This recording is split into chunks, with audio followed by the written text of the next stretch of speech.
Hello बच्चों, welcome you all in the class 12 physics lecture. We are studying electromagnetic waves and this is our fifth lecture.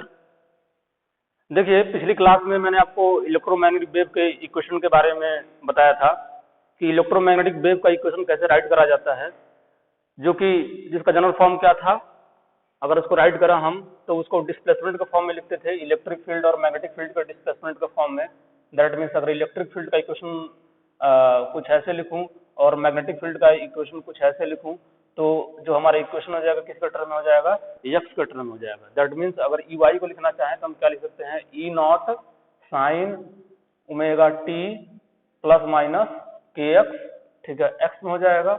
और अगर हम B Z को लिखना चाहें तो क्या लिखेंगे, B naught sine omega T plus minus के एक्स। और दोनों ही किस में रहेगा, एक्स के टर्म में रहेगा। इसके ऊपर बेस्ड मैंने न्यूमेरिकल आपको कल करा दिया था, ठीक है, और आप बहुत अच्छे से इलेक्ट्रोमैग्नेटिक वेव का इक्वेशन राइट करना समझ चुके हो, ठीक है। देखिए आज के लेक्चर में क्या बात करने वाले हैं, आज के लेक्चर में ये बात करने वाले हैं कि जब भी इलेक्ट्रोमैग्नेटिक वेव क्या करता है, प्रोपगेट करता है, ठीक है, तो वो अपने साथ क्या करता है, एनर्जी को लेकर मूव करता है, ठीक है। वेव मूव करने का मतलब ये है कि एनर्जी प्रोपगेट करना, ठीक है। और वो जो एनर्जी किस फॉर्म में प्रोपगेट हो रहा है, इलेक्ट्रिक फील्ड और मैग्नेटिक फील्ड के फॉर्म में, ठीक है। वेव के अंदर जो भी एनर्जी कंटेंट है वो एनर्जी किसकी वजह से है, इलेक्ट्रिक फील्ड और मैग्नेटिक फील्ड की वजह से, ठीक है। सो एक चीज आप ये जान लीजिए कि जो भी एनर्जी प्रोपगेट हो रही है, ठीक है, उसमें हाफ कंट्रीब्यूशन इलेक्ट्रिक फील्ड का है और हाफ कंट्रीब्यूशन क्या है, मैग्नेटिक फील्ड का है, ठीक है। मीन्स जो भी एनर्जी ट्रेवल कर रही है उसमें से हाफ पोर्शन इलेक्ट्रिक फील्ड के साथ, एनर्जी का हाफ पोर्शन इलेक्ट्रिक फील्ड के साथ है और हाफ पोर्शन किसके साथ है, मैग्नेटिक फील्ड के साथ है। क्लियर। तो हमको क्या करना है, हमको इस लेक्चर में ये जानना है कि टोटल कितनी एनर्जी मूव कर रही है, एनर्जी डेंसिटी क्या है, ठीक है, साथ में इलेक्ट्रिक फील्ड कितनी एनर्जी कैरी कर रहा है, मैग्नेटिक फील्ड कितनी एनर्जी कैरी कर रहा है, वो सारी चीजें क्या करनी है, हमको डिस्कस करनी है, ठीक है। तो सबसे पहले हम ये डिस्कस करेंगे energy density of electromagnetic wave. क्या डिस्कस करेंगे, energy density of electromagnetic wave.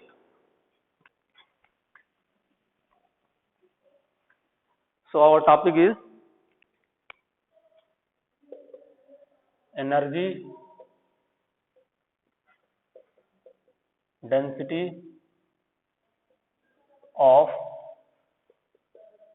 Electromagnetic wave.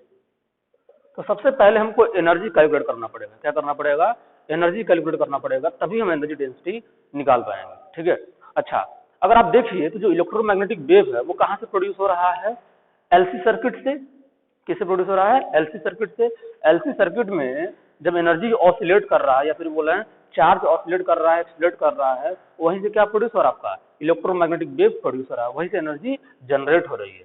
अच्छा, तो एलसी सर्किट में है क्या, एक आपका कैपेसिटर है, एक आपका इंडक्टर है। तो जो भी एनर्जी स्टोर है वो या तो कैपेसिटर के पास है या तो इंडक्टर के पास है, ठीक है। तो जब ऑसिलेशन होता है आप देख रहे थे कि एक टाइम पे ऐसा हो रहा था कि कैपेसिटर पे चार्ज जीरो जा रहा था, दैट मींस जो टोटल एनर्जी है वो किसके पास चली आ रही थी, इंडक्टर के पास। और कुछ टाइम बाद फर्दर जो वो टोटल एनर्जी इंडक्टर के पास है वो कहां ट्रांसफर हो जा रहा था, कैपेसिटर के पास। तो ये प्रोसेस कॉन्टिन्यूअस चल रहा है, ठीक है। एनर्जी क्या कर रही है, इसमें ऑसिलेट कर रही है। क्लियर। तो वहीं से फिर क्या जनरेट हो रहा है, हमारा इलेक्ट्रोमैग्नेटिक वेव जनरेट हो रहा है। मींस एलसी सर्किट ही क्या है, वो कॉज है जहां से इलेक्ट्रोमैग्नेटिक वेव प्रोड्यूस हो रहा है, ठीक है। दैट मीन्स जो भी एनर्जी है वो वहां से जो भी एनर्जी रिलीज हो रही है वो एनर्जी इलेक्ट्रिक फील्ड और मैग्नेटिक फील्ड के फॉर्म में क्या है, वेव के साथ क्या कर रही है, मूव कर रही है, ठीक है।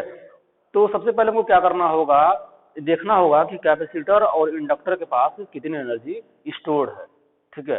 कैपेसिटर के पास और इंडक्टर के पास कितनी एनर्जी स्टोर्ड है। तो अगर हम देखें तो जो कैपेसिटर होता है, कैपेसिटर का ये आपका प्लेट है, ठीक है।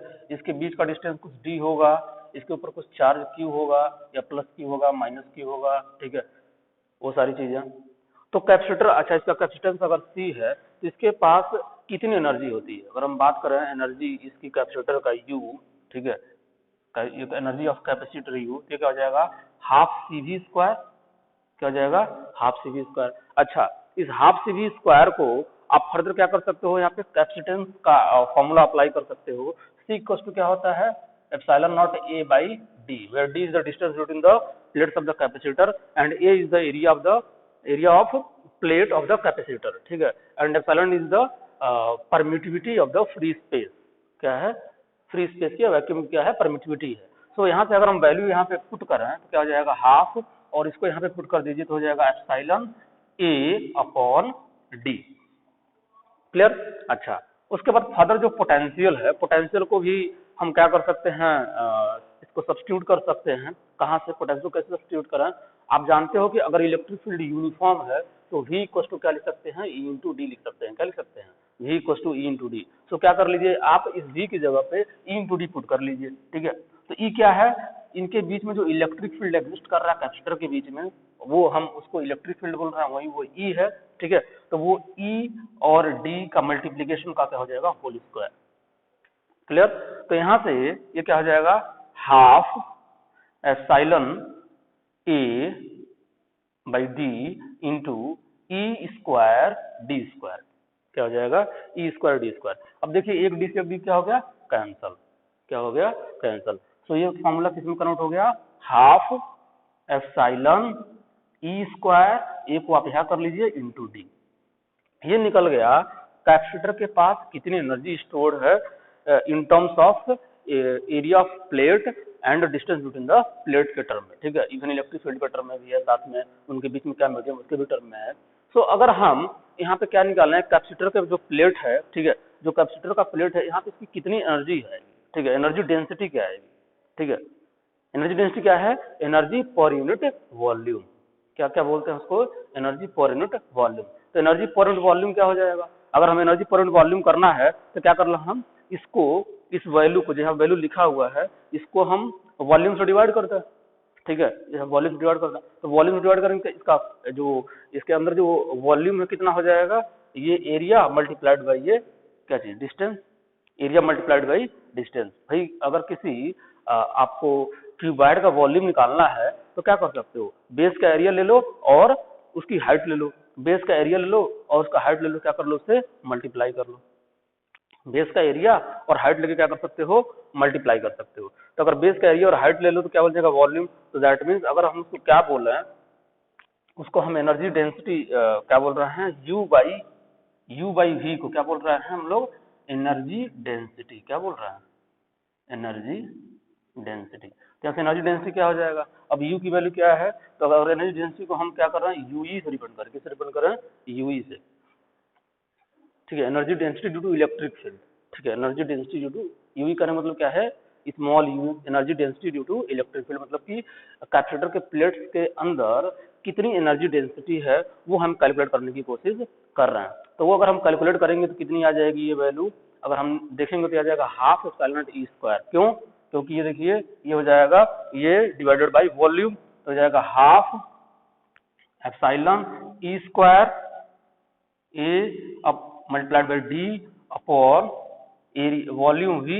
अच्छा, वॉल्यूम वी को क्या कर सकते हैं, ए इंटू डी लिख सकते हैं, इसका वॉल्यूम क्या हो जाएगा, ए इंटू डी। तो वी को रिप्लेस कर दे किससे, ए इंटू डी से, तो ए इंटू डी से रिप्लेस करेंगे तो ए इंटू डी से ए इंटू डी गया तो क्या आ जाएगा यहाँ पे, U equal to half epsilon naught E square, क्या आ गया ये ई स्क्वायर। अच्छा, अब ये जो ई है, ये ई आप जान रहे हो एलसी ऑसिलेशन में ये ई कांस्टेंट नहीं है, एलसी ऑसिलेशन में ये ई कांस्टेंट नहीं है, क्योंकि कॉन्टिन्यूसली चार्ज क्या कर रहा है, वेरी कर रहा है। और कॉन्टिन्यूसली अगर चार्ज प्लेट्स के ऊपर वेरी कर रहा है तो मैंने आपको उसी लेक्चर में बताया था कि इलेक्ट्रिक फील्ड भी क्या करेगा, वेरी करेगा। अच्छा, इलेक्ट्रिक फील्ड था क्या, अगर हम इलेक्ट्रिक फील्ड का इक्वेशन वहां पे देखें तो कल ही मैंने आपको इलेक्ट्रिक फील्ड का इक्वेशन बताया था, वो क्या हो जाएगा, E naught sine omega T plus minus के एक्स, ये हो जाएगा। अब इस वैल्यू को क्या कर दिया, यहाँ पे पुट करिए, तब जाके जो निकलेगा वो क्या होगा, actual energy density in the capacitor in LC circuit. जो एलसी सर्किट हमने लिया है जहां से इलेक्ट्रोमैग्नेटिक वेव प्रोड्यूस हो रहा है, उस कैपेसिटर पे एक्चुअल एनर्जी डेंसिटी इसको रखने के बाद आएगी। सो जो एक्चुअल एनर्जी डेंसिटी हो जाएगी वो क्या हो जाएगी, u E equal to half epsilon naught और फिर इसका स्क्वायर क्या हो जाएगा, E naught sine omega T plus minus के एक्स, ठीक है, और फिर इसका स्क्वायर, ठीक है, इसका स्क्वायर। समझ पा रहे होंगे आप।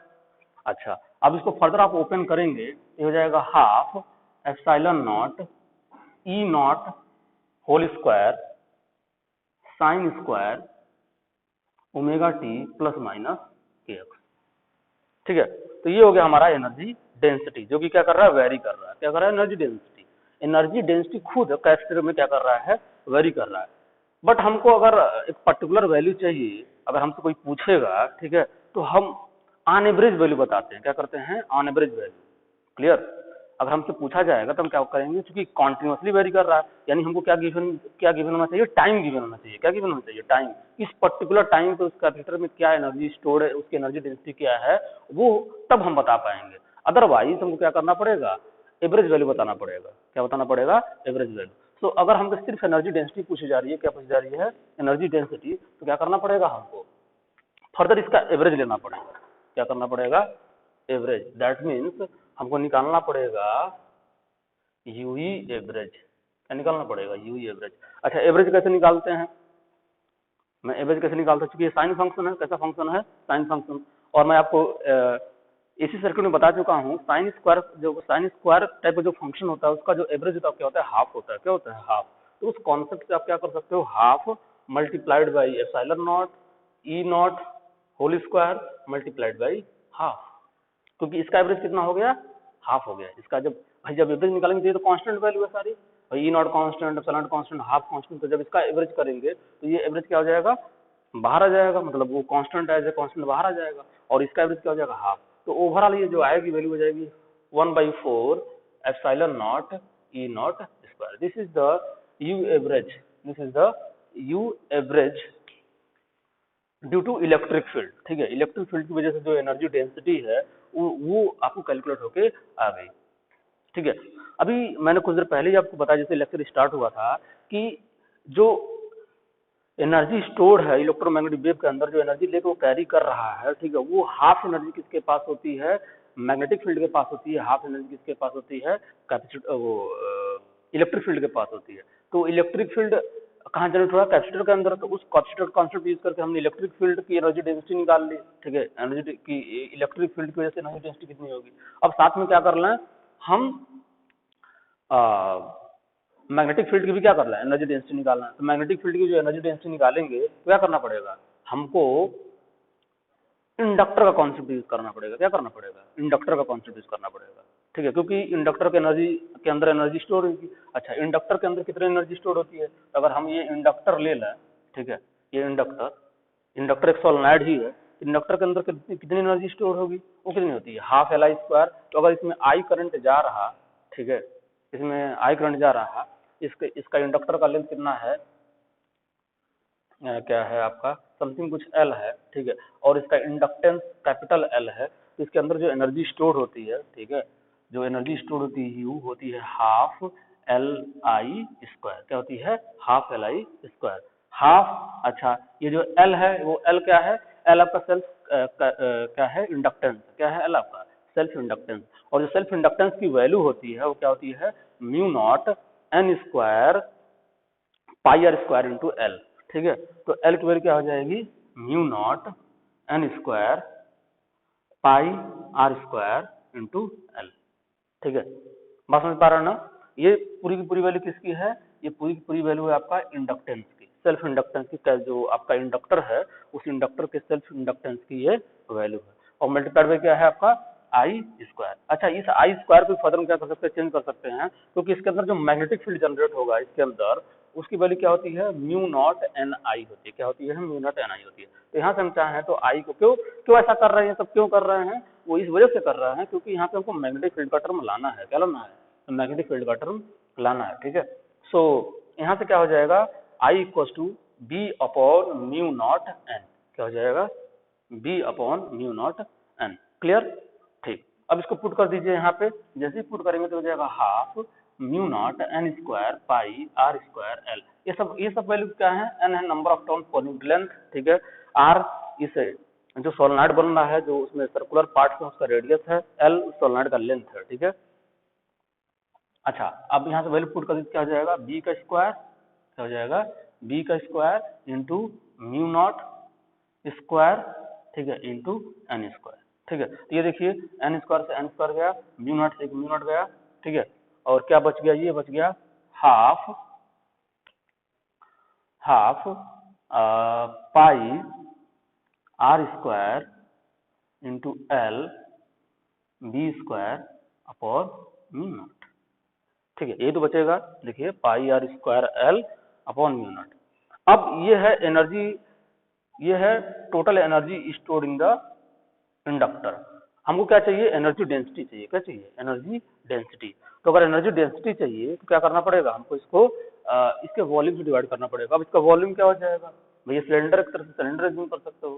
ठीक है, इसका वॉल्यूम क्या हो जाएगा, इसके वॉल्यूम के लिए हमको इसको v से डिवाइड करना पड़ेगा, और इसका वॉल्यूम हो कितना जाएगा, पाई आर स्क्वायर इंटू एल। ठीक है, तो सिलेंडर का वॉल्यूम कितना होता है, पाई आर स्क्वायर इंटू एल होता है।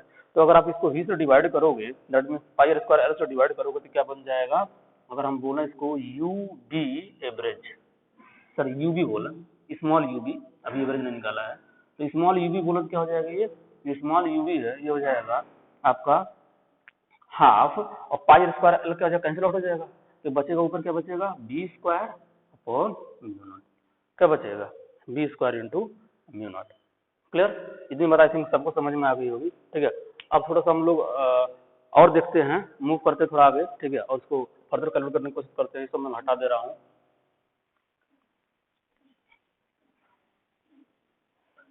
तो जो एक रिजल्ट है वो हमको ये याद रखना है, एक रिजल्ट। ठीक है, अच्छा यूबी, यूबी का फिर फर्दर क्या करना पड़ेगा, हमको एवरेज निकालना पड़ेगा। ठीक है, क्यों एवरेज निकालना पड़ेगा, क्योंकि यहाँ पे जो बी है वो फर्दर टाइम के साथ जो बी है वो चेंज होगा। क्या होगा, जो बी है वो टाइम के साथ चेंज होगा, क्योंकि बी इक्वल टू क्या है, B naught sine omega T plus K X वगैरह है। ठीक है, तो सारी जो वैल्यू पुट करेंगे तो यहाँ पे जो यूबी आ जाएगा वो आ जाएगा आपका half mu naught B naught sign square omega T plus minus के एक्स, ये आ जाएगा। तो ये जो एनर्जी डेंसिटी है, मैग्नेटिक फील्ड की जो एनर्जी डेंसिटी वो खुद क्या हो रही है, वेरी हो रही है। ठीक है, तो इसका भी क्या करना पड़ेगा, हमको एवरेज निकालना पड़ेगा। क्या निकालना पड़ेगा, एवरेज। तो जैसे ही एवरेज निकालेंगे तो जाएगा half mu naught B not, तो कांस्टेंट बाहर हो जाएंगे, और इसका एवरेज कितना हो जाएगा, हाफ। ठीक है, तो ये फर्दर क्या हो जाएगा, 1/4 B naught by mu naught. क्या हो जाएगा, B naught by mu naught. Clear होगा। तो ये एक चीज हमको, ये भी हमको क्या करना है, याद रखना है। क्या करना है, हमको याद रखना है। क्लियर हुआ। तो अच्छा, ये जो दोनों है, energy density due to magnetic field, energy density due to electric field. ठीक है, इन दोनों एनर्जी को ऐड करोगे तब जाके आपको क्या निकलेगी, उस इलेक्ट्रोमैग्नेटिक वेव की एनर्जी निकलेगी। ठीक है, तो ये energy density due to electric field, energy density due to magnetic field. अब इन दोनों को ऐड करोगे तब निकलेगा energy density due to electromagnetic wave. ठीक है, इलेक्ट्रोमैग्नेटिक वेव की एनर्जी डेंसिटी कितनी है। ठीक है, so density of electromagnetic wave, energy density of electromagnetic wave is U, अगर उसको हम स्मॉल यू बोले, दैट इज यूई प्लस कितना हो जाएगा, यूबी। कितना हो जाएगा, यूई प्लस यूबी। ठीक है, तो यूई प्लस यूबी होगा।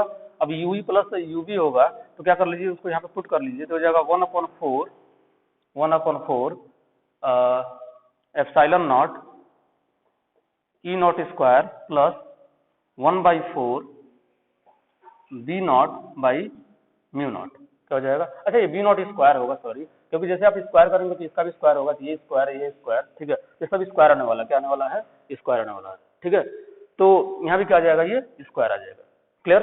अब इन दोनों को जब फर्दर ऐड करेंगे तो जो टोटल एनर्जी आएगी, ठीक है, वो होगी आपकी क्या, वो होगी आपकी energy density due to electromagnetic wave. Clear हुआ, energy density due to electromagnetic wave. ठीक है, लेकिन अभी देखने से ये लग रहा है हम इसको ऐड नहीं कर पाएंगे।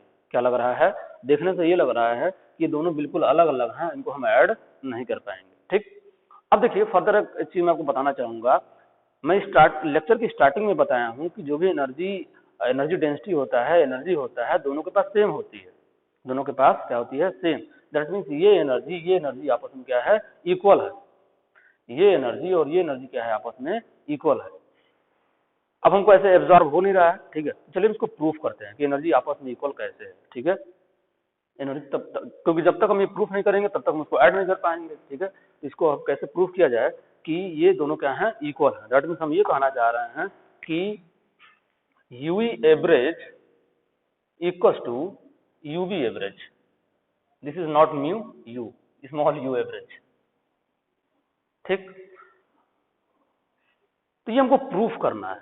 हम ये बात बोल रहे हैं, ठीक है, ये बात आपको मैं लेक्चर के स्टार्टिंग में बोल रहा हूँ, लेकिन ये बात हमको प्रूफ करनी है क्योंकि हमको समझ नहीं आ रही है कैसे इक्वल होगा। ठीक है, तो देखिए हम यूई से आगे बढ़ते हैं। अगर हम यूई से आगे बढ़े, यू एवरेज, ठीक है, तो क्या कर लें, यहाँ पे इसकी वैल्यू क्या थी, 1/4 epsilon naught E naught square, epsilon naught E naught square. अच्छा, कल मैं आपको फॉर्मूला बताया था, C equals to E naught by B naught. क्या बताया था, E naught by B naught. Clear हुआ? तो अगर उस वैल्यू को यहाँ पुट कर दें तो ये क्या हो जाएगा, 1/4 एप्सिलॉन नॉट, और ई नॉट की जगह पे क्या हो जाएगा, C B naught into C, तो हो जाएगा B naught into C and this is whole square. So ये फर्दर सिंप्लीफाई हो जाएगा 1/4 epsilon naught B naught square into C square. और अगर अभी भी देखें तो ये जो ये वैल्यू है, this is not equal to energy density due to magnetic field, अभी भी इसके इक्वल नहीं है। एक छोटा सा फॉर्मूला मैं और यूज करूंगा। कल मैं आपको ये भी बताया था कि सी इक्वल टू क्या होता है, 1/√ऑफ mu naught into epsilon naught. क्या होता है, mu naught into epsilon not.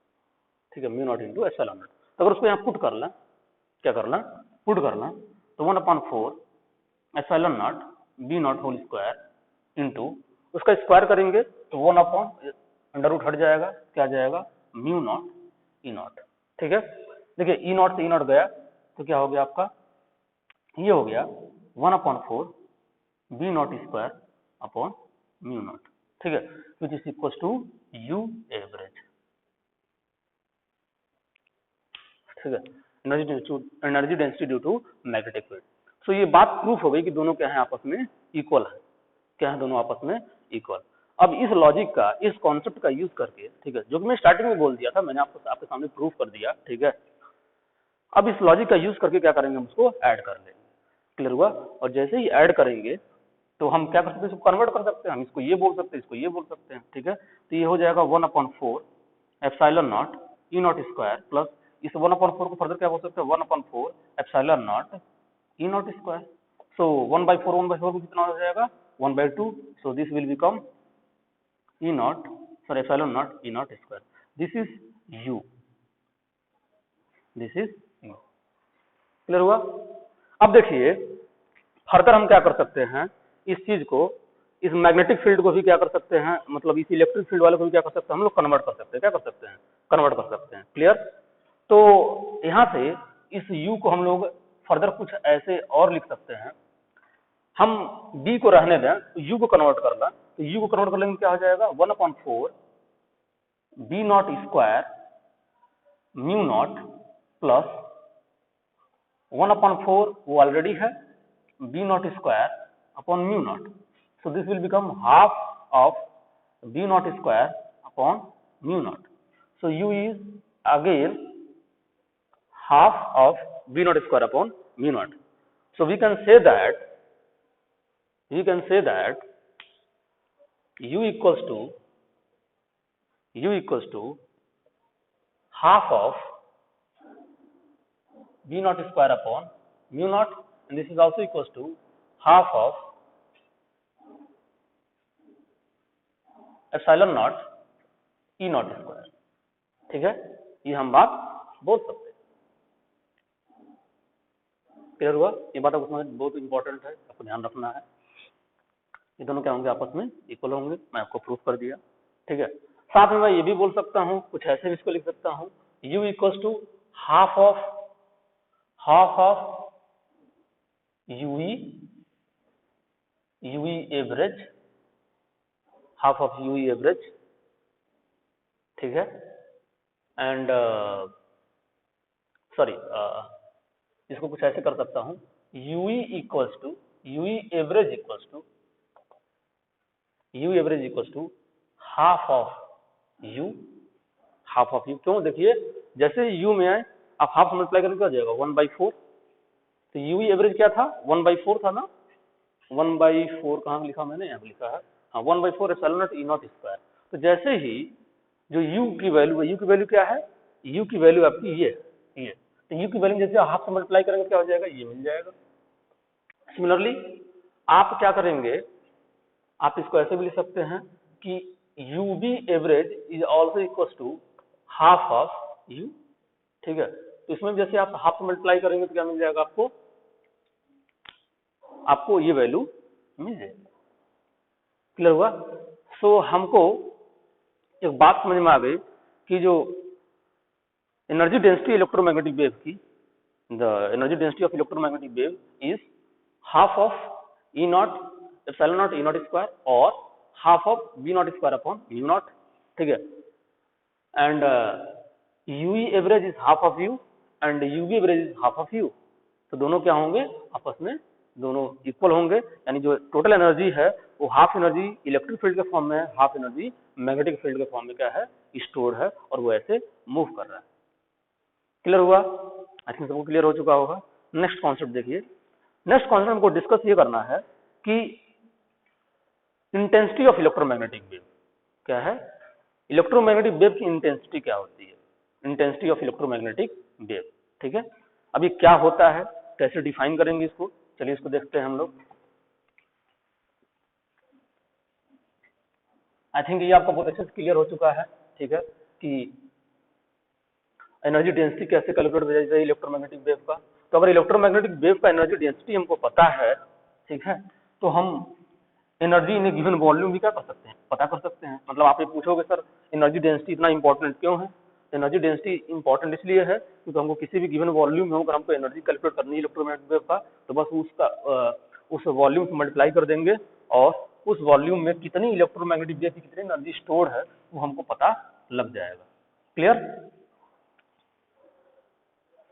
चलिए नेक्स्ट हम डिस्कस करते हैं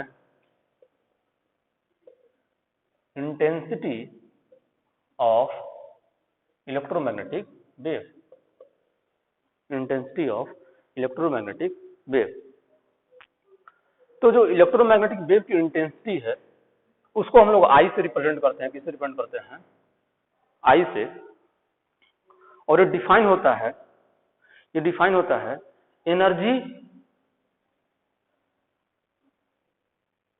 energy per unit area per unit time. कैसे डिफाइन होता है, intensity is equal to total energy falling on a given total energy per, sorry, intensity defined as total energy per unit area per unit time, ठीक है। मतलब कि कोई भी जो एनर्जी है वो क्या हो रही है, किसी एरिया पे फॉल हो रही होगी, ठीक है। तो उस एरिया में हम क्या करेंगे, यूनिट, हम ये चेक करेंगे यूनिट एरिया में कितनी एनर्जी फॉल हो रही है, और एक टाइम में, ठीक है, फॉर एग्जाम्पल पर सेकंड हम बात करना, पर मिनट बात करना, पर आवर बात करना, ठीक है, बात समझ पा रहे हो ना। तो हमने क्या बोला, यूनिट टाइम बोला, क्या बोला, यूनिट टाइम और यूनिट एरिया में कितनी एनर्जी फॉल हो रही है उसी को क्या बोलते हैं हम लोग, इंटेंसिटी ऑफ इलेक्ट्रोमैग्नेटिक वेव, ठीक है।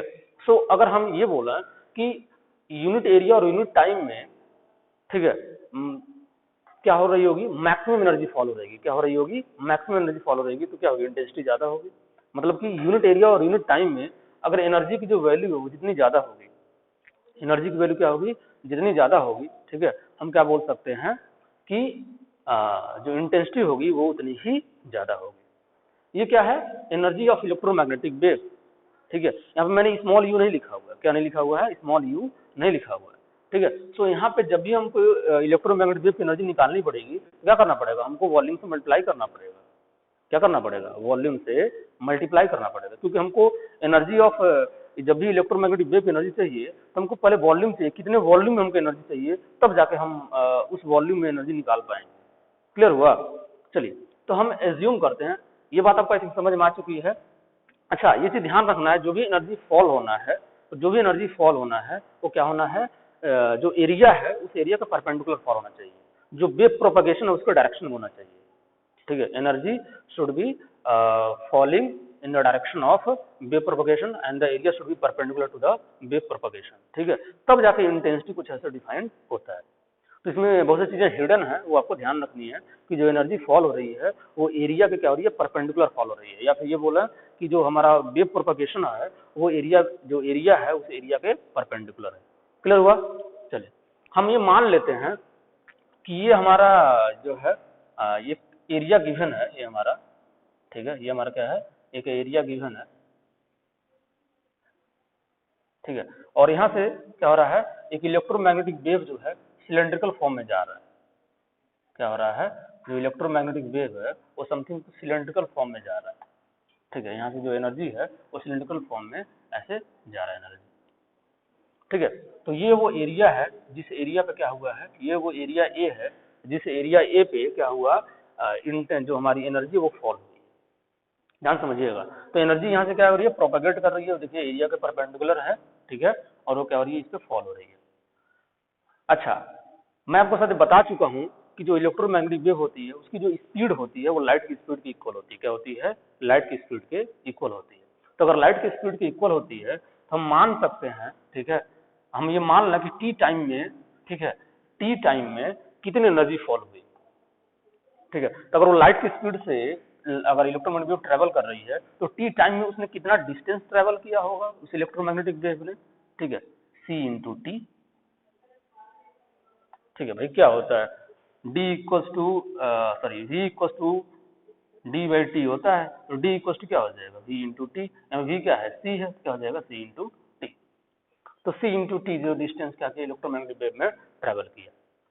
अच्छा, तो कितने वॉल्यूम, ये जो एनर्जी है वो कितने वॉल्यूम में है, ये डिस्टेंस मल्टीप्लाइड बाई ये एरिया, ये डिस्टेंस मल्टीप्लाइड बाई ये एरिया, ये क्या हो जाएगा आपका एनर्जी, टोटल एनर्जी, ठीक है।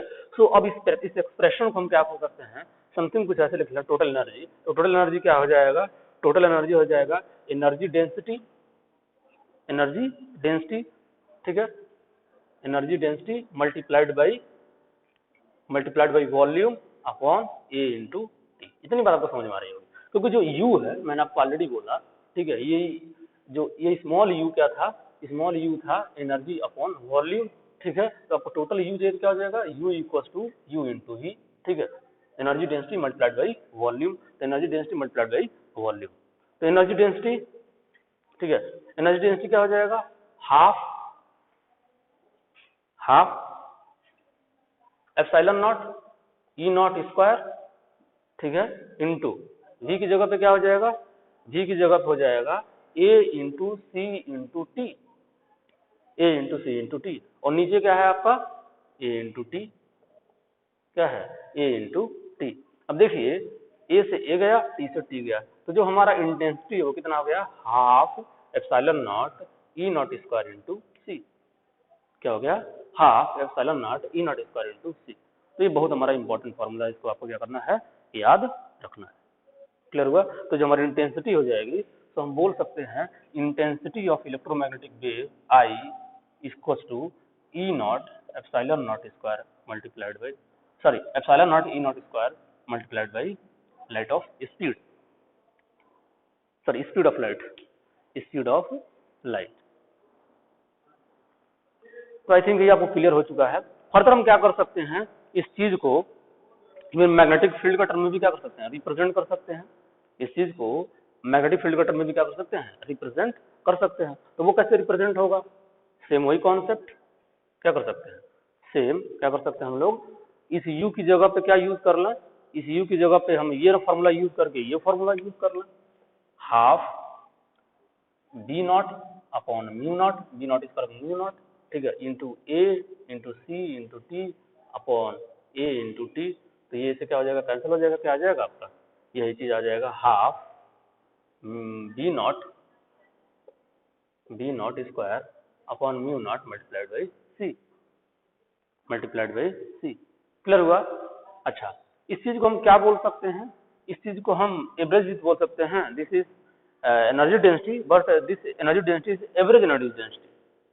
This is the no doubt, this is energy density of electromagnetic wave, अभी कुछ देर पहले ही मैंने बताया, ठीक है। सो ये जो भी एनर्जी डेंसिटी है this is average energy density, क्योंकि ये जो एनर्जी डेंसिटी आई हुई है वो दो एवरेज एनर्जी डेंसिटी को ऐड करने पाई, इलेक्ट्रिक फील्ड की एनर्जी डेंसिटी और मैग्नेटिक फील्ड की एनर्जी डेंसिटी का जो एवरेज है उन दोनों को ऐड करने पे ही आया हुआ है। सो हम क्या बोल सकते हैं, I equals to u average multiplied by C, ये भी हम बात क्या कर सकते हैं, बोल सकते हैं। और ऑलरेडी हमको पता है यू एवरेज या तो ये वाला यूज करेंगे या तो क्या करेंगे हम लोग ये वाला यूज करेंगे। क्लियर हुआ? तो ये फॉर्मूला ये भी हम क्या करना हमको याद रखना। नेक्स्ट देखिए, नेक्स्ट हमारा relation between power and intensity, relation between power and intensity. ठीक है, इंटेंसिटी और पावर में क्या रिलेशन है? ठीक है, पावर क्या होता है, वर्क डन पर यूनिट टाइम, वर्क डन पर unit time. So work done पर यूनिट टाइम होता है, उस कॉन्सेप्ट का यूज करके हम क्या कर सकते हैं, चीजों को रिलेट कर सकते हैं। मीन्स मैं ये कहना चाह रहा हूं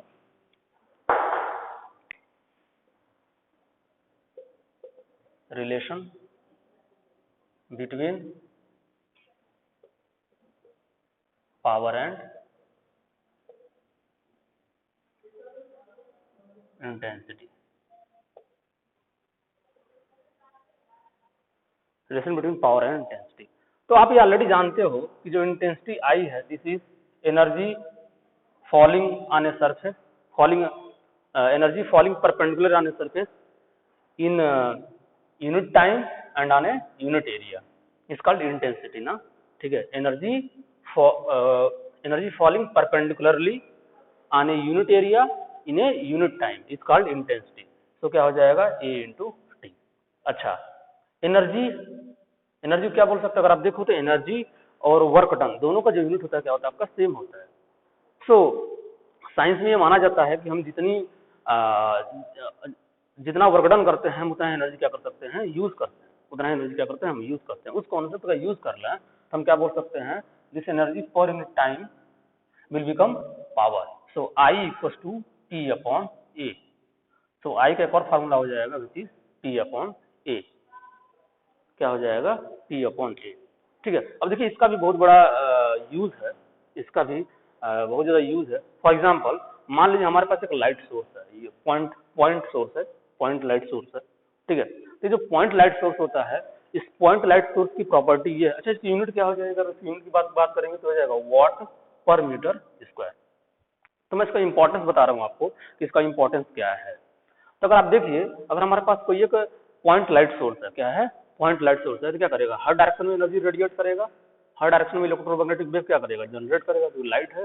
ठीक है, तो अगर हम ये माने, ठीक है, कि हमने एक स्फेरिकल सरफेस ले लिया, क्या ले लिया, स्फेरिकल सरफेस, तो जो एनर्जी है वो 3 डायमेंशनल स्पेस में क्या हो रही है, ट्रैवल कर रही है एनर्जी। तो एनर्जी 3 डायमेंशनल स्पेस में ट्रैवल कर रही है, तो एनर्जी किस पे फॉल होगी, एक स्फेरिकल सरफेस पे फॉल होगी, किससे फॉल होगी, एक स्फेरिकल सरफेस पे फॉल होगी। ठीक है, सो यहाँ पे इस केस में पॉइंट सोर्स के केस में जो इंटेंसिटी डिफाइन होता है वो ये डिफाइन हो रहा है पावर पर यूनिट एरिया।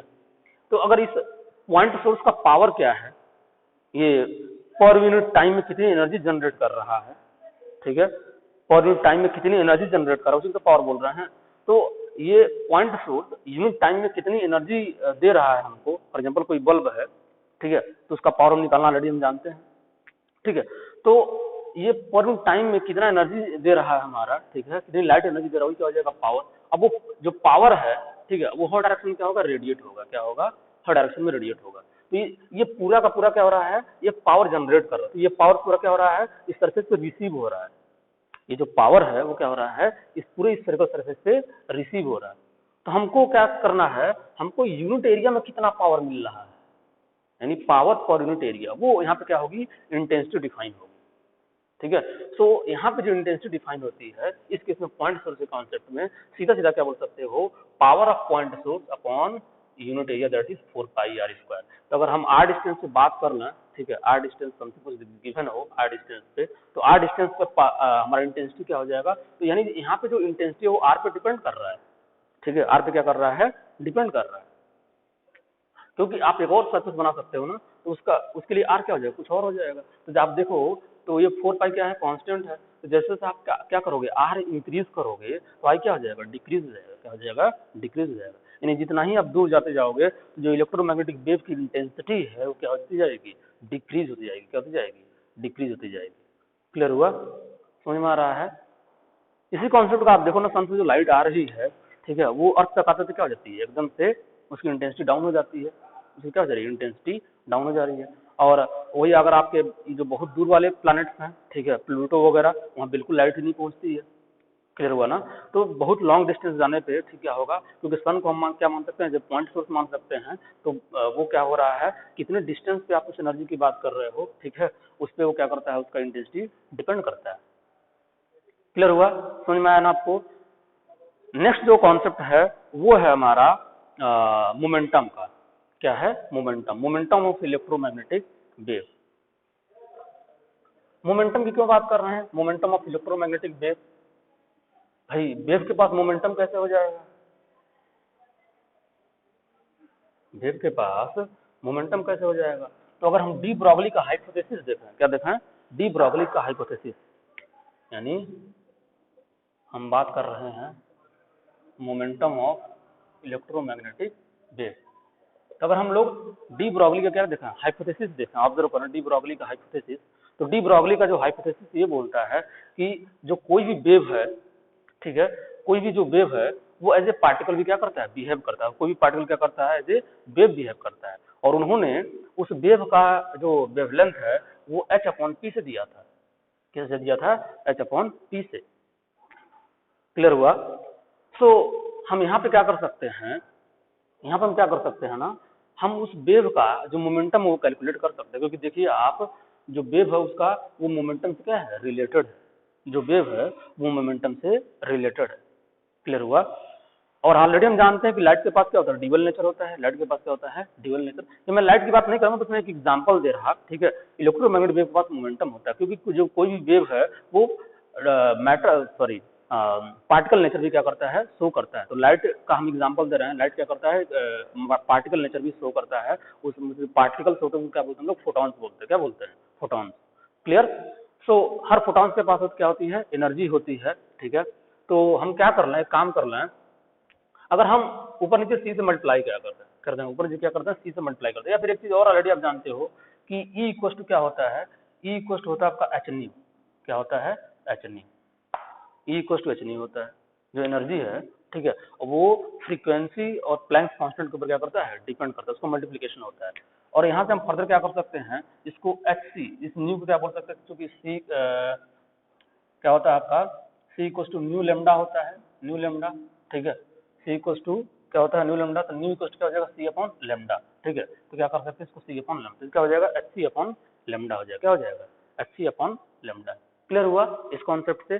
अच्छा, तो ये E energy of electromagnetic wave. Energy of electromagnetic wave को क्या बोलना हम लोग, यू बोल रहे हैं। एनर्जी ऑफ इलेक्ट्रोमैग्नेटिक वेव को क्या बोलना हम लोग, यू बोल रहे हैं, ठीक है। हमने ई बोला हुआ है, प्रथम इसको यू में चेंज कर दिया। तो ये क्या हो जाएगा आपका, एच सी अपॉन लेमडा हो जाएगा, ठीक है। और ये एच अपॉन लेमडा अभी आपने देखा डी ब्रॉगली का जो हाइपोथेसिस है उसे क्या हो जाएगा, ये आपका सॉरी अभी भी ये दिक्कत है, एच सी अपॉन जो लेमडा है इसको कन्वर्ट करना हमको किसमें, यहाँ पे पी का टर्म हमारे पास आना चाहिए, ठीक है। वो कहाँ से आएगा देखिए एक बार, ठीक है, इसको ऑब्जर्व करते हैं हम लोग, ठीक है, कहाँ से ये आएगा।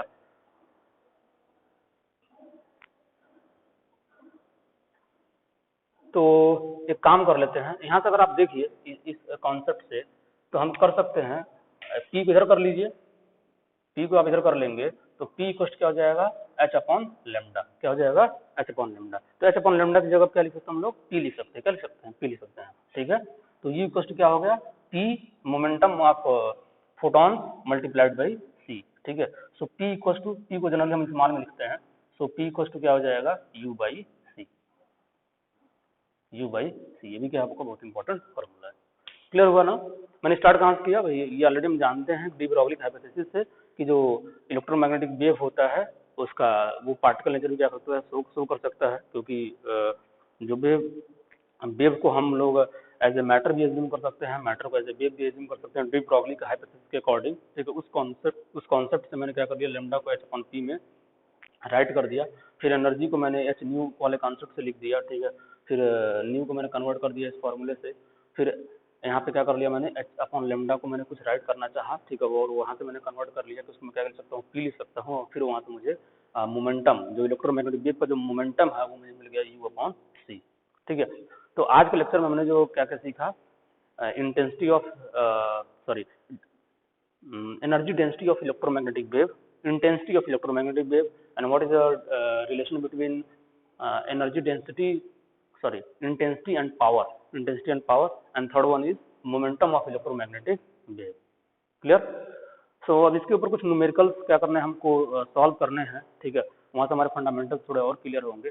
उसके बाद हम लोग बात करेंगे इलेक्ट्रोमैग्नेटिक स्पेक्ट्रम का। क्या बात करेंगे? इलेक्ट्रोमैग्नेटिक स्पेक्ट्रम का, ठीक। तो आई थिंक आज का जो लेक्चर आपको बहुत अच्छे समझ में आया होगा, ठीक है। तो आज का लेक्चर हम लोग यहीं पे स्टॉप करते हैं। नेक्स्ट लेक्चर में हम लोग कुछ न्यूमेरिकल सॉल्व करेंगे, और साथ में जो है इलेक्ट्रोमैग्नेटिक वेव में जो स्पेक्ट्रम फॉर्म होता है, ठीक है, बहुत तरह के इलेक्ट्रोमैग्नेटिक वेव होते हैं, उन सारे इलेक्ट्रोमैग्नेटिक वेव को कंबाइन करके एक इलेक्ट्रोमैग्नेटिक स्पेक्ट्रम बनता है। उस इलेक्ट्रोमैग्नेटिक स्पेक्ट्रम की स्टडी करेंगे, और साथ में अलग अलग इलेक्ट्रोमैग्नेटिक जो वेव हैं उनकी प्रॉपर्टीज डिस्कस करेंगे, और उनके क्या क्या यूजेस हैं वो भी हम क्या करेंगे, डिस्कस करेंगे, ठीक है। Okay, thank you.